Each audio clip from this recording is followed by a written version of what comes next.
Hey everybody, it's Jason Blaha here, and once again it is time for the Q&A, so let's go ahead and get this started. Alright, first question. Is trying to hit PRs while cutting bad? That's not necessarily a bad thing, but here's what you have to keep in mind.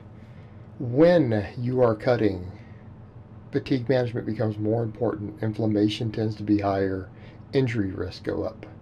So training hard in general while you're cutting is dangerous, okay? And hitting a PR, right? Hitting a PR on a big lift is no more dangerous than hitting failure on a 10 rep set. So here's the question I would ask. If we're concerned of injuries, then hopefully you're not taking any single joint movements that put you in a compromised position and taking them to failure, like doing heavy preacher curls to failure. Great way to tear a bicep when cutting. Okay, just giving you one example. Just as dangerous as going for a PR on a squat in terms of injury. It's just that with the squat, there's in theory multiple areas that could be injured, and the preacher curl is pretty limited to a single tendon. But the injury risk itself or the exercise isn't lower.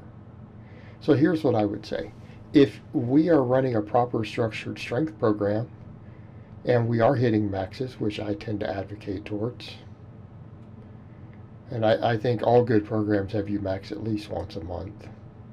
Doesn't even have to be conjugate, but I think even 531 has you hit singles like every 4th week.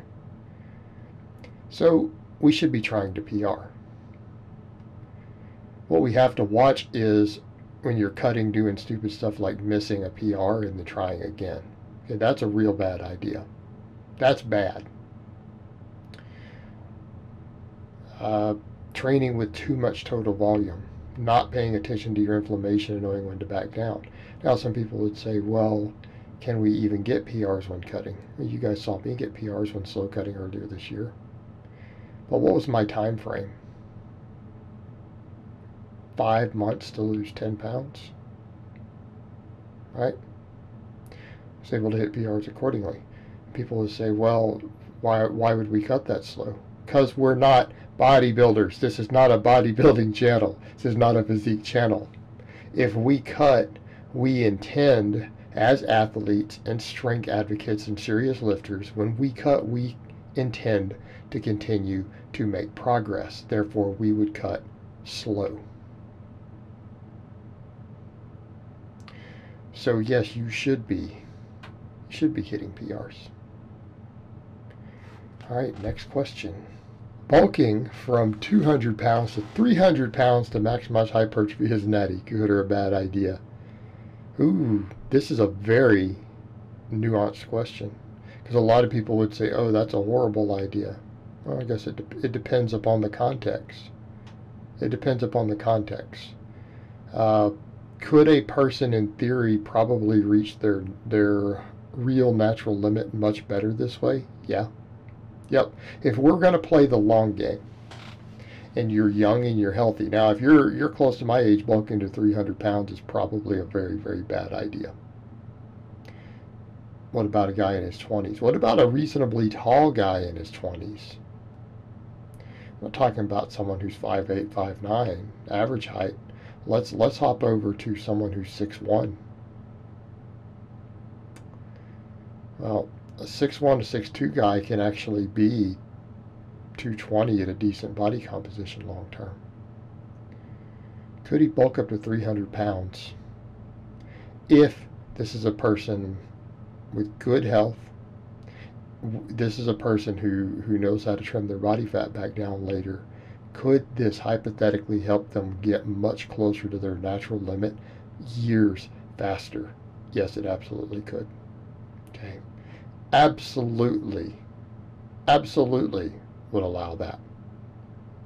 If a person were to do that and they were to bulk because they were 200 with a base build already, and they bulked to 300 over 3 years and then spent a year and a half trimming it back down, they would probably make 10 years worth of progress in that 5 years. Because even though they're going to lose some muscle, people say, yeah, but if you're talking about, bulking to 300 and maybe cutting back down to 220, that's 80 pounds of fat loss. Aren't they going to lose some muscle? Yes, they will lose some muscle. They will also have the muscle memory from the muscle they gained because they accumulated that over time. Will they be able to regain what they lose very quickly? Yes, in that context. Okay, so when you look at it in that context, it's actually a very viable strategy. Now, when I say that, people will say, well, Jason, you're just trying to make people fat. No, I'm not trying to make anyone do this. If a person chose to do this, not me telling them to go do it. Because, again, we could argue that going to 300 pounds from a health perspective is not ideal. But would it shave time off of getting closer to your potential? Could it shave a couple years off? 100%. Especially if someone sits there for a little while. Like, let's say someone does that and they bulk up to a very large amount of muscle underneath all that fat, and they sit there for a little while and they just get stupidly strong. We've seen plenty of powerlifters do this, and then they cut down, and what happens? And they're beasts. They are beasts. I mean, how many serious 275 weight class powerlifters have you seen who cut down to 220 later, and they are beasts? Absolutely could work. It's viable. All right, next question. Hey Jason, what do you think about the madcow's program for a bodybuilder to increase size and strength in the off season? I don't generally give much advice to bodybuilders, but let's just assume size and strength in general. Let's just drop the off season. Let's say you just want a program to build size and strength. I'm not going to particularly lean in the direction of madcows, and I'm not saying it's a terrible program. People certainly gotten decent results on it, but realistically, it's still a full body 3-day-a-week program, and full body 3-day-a-week programs are great for novices building their base. Great for building your base. I'm going to lean in the direction of a 4-day program. I'm going to recommend some sort of conjugate template.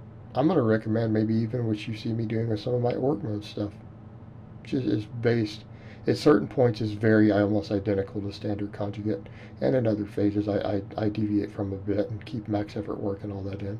Treat it like ME days. No, I'm going to say you probably, ideally, if you want to increase size and strength as a serious goal, I'm going to recommend a 4-day program, upper lower program. And I think that is generally your baseline.